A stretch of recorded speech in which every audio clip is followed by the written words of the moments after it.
seated.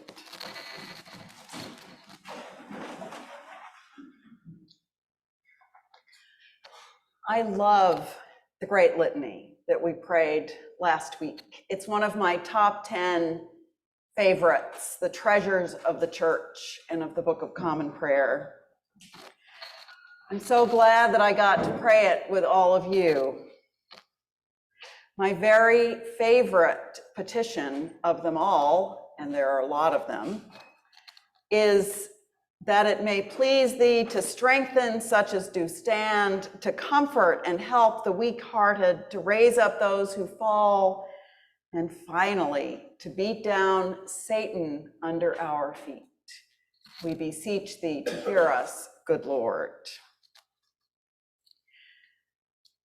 I've often been the person to lead the Great Litany as rector of various parishes, and I always tried to time the procession.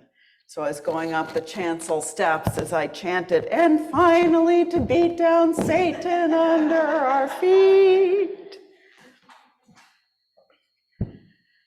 Years ago, I was working with a family preparing for baptism, and the mom said she couldn't promise to reject Satan because she didn't believe in Satan. We talked about this a lot, and I'm happy to talk about this anytime with any of you. This morning, let's just agree that Satan is the poetic embodiment of evil, of all that surrounds us and even lives within us that rejects God's grace and God's promise. All that resists God's radical love. And poetry, of course, we know is true. Much of Christian art throughout Christendom shows Jesus as a triumphant king and honors the Messiah as the powerful one that ensures that the good guys always win. This view of Jesus has been used over millennia to justify war, imperialism, colonialism. This view of Jesus has its basis in what the Messiah meant at the time of Peter, which Jesus turns upside down in this morning's gospel. When Jesus says, actually, the Son of Man must undergo great suffering and be rejected and be killed, Peter doesn't take it very well. Peter cannot let go of the traditional triumphant Messiah king. With this view, violence continues and the powerful always win. So long as we, with Peter, hold on to the association of Jesus with triumph over enemies rather than loving enemies, we are using Satan's currency, and Satan wins.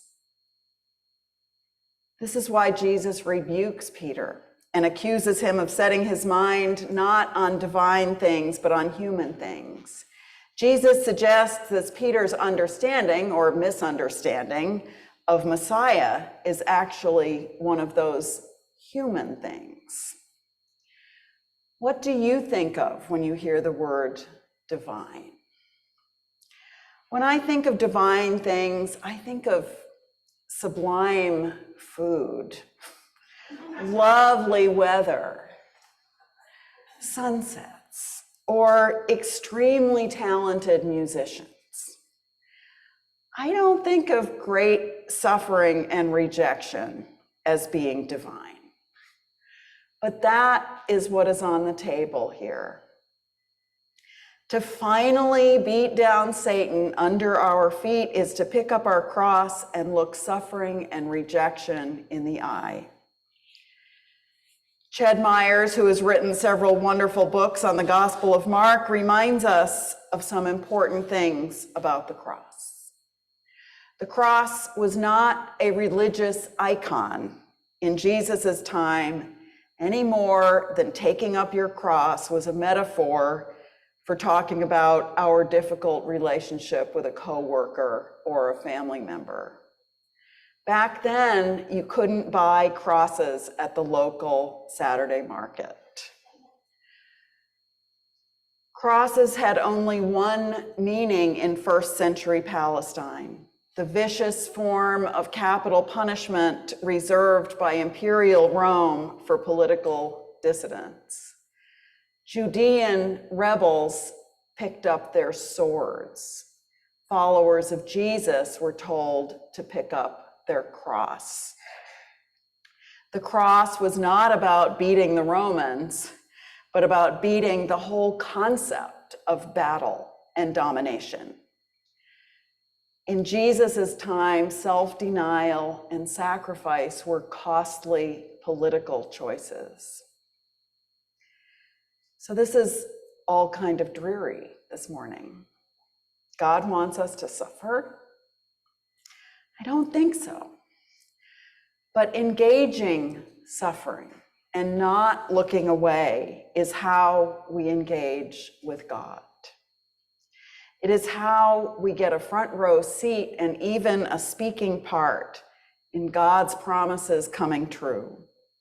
The promises God makes to Abraham, the promises that Mary, the prophet, sings about in the Magnificat, the promise that Jesus makes to us of revolutionary love, radical love. Last week, I heard a story from my friend Darlene that gives me so much hope. Darlene has been homeless on and off for most of her adult life, about 25, 30 years. I don't know her whole story, but she is a lovely person who helps a lot of people. When she's not suffering from crippling anxiety or dope sickness, everyone knows her as a beacon of love. The other night, she told me a story, and I asked her if I could tell it to all of you. This was about 25 years ago. She was in Old Town. She was probably about 18 or 19. She was 7 months pregnant. She was sick. She hadn't bathed for a long time. She was hungry. She had no place to stay. She was in rags. She had one blanket and it was cold. And she was thinking about ending her life. And this couple, like many other couples, were walking up and down the street, and this couple walked by and they took one look at her and they looked away and they kept going. And then they stopped. And they talked to each other for a minute, and then they took a few more steps, and then they stopped, and then they turned around, and they said, "Can we get you something to eat?" And they bought her this lovely meal from a restaurant. Now, they asked her what she wanted, and they brought her something to eat. And she told that story, and she said, "Everywhere I go, I look for that couple because I want to tell them that they saved my life. They saved my life and they saved my daughter's life."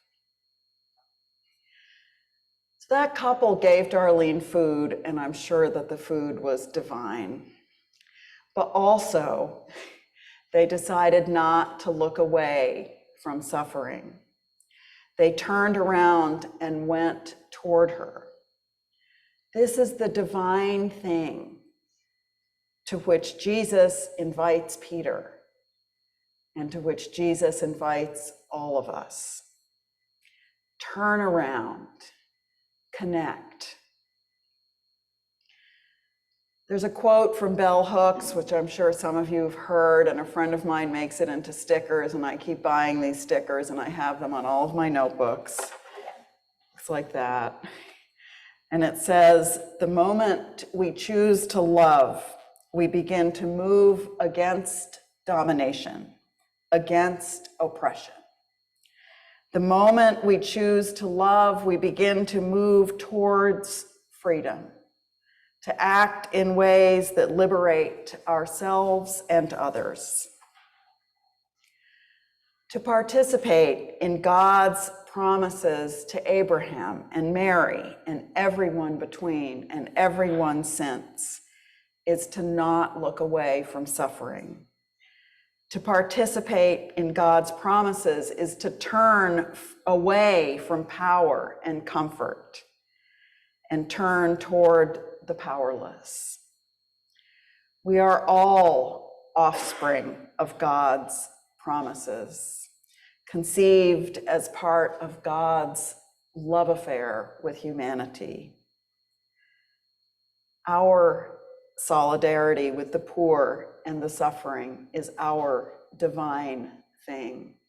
It is how we beat down Satan under our feet. It is our victory.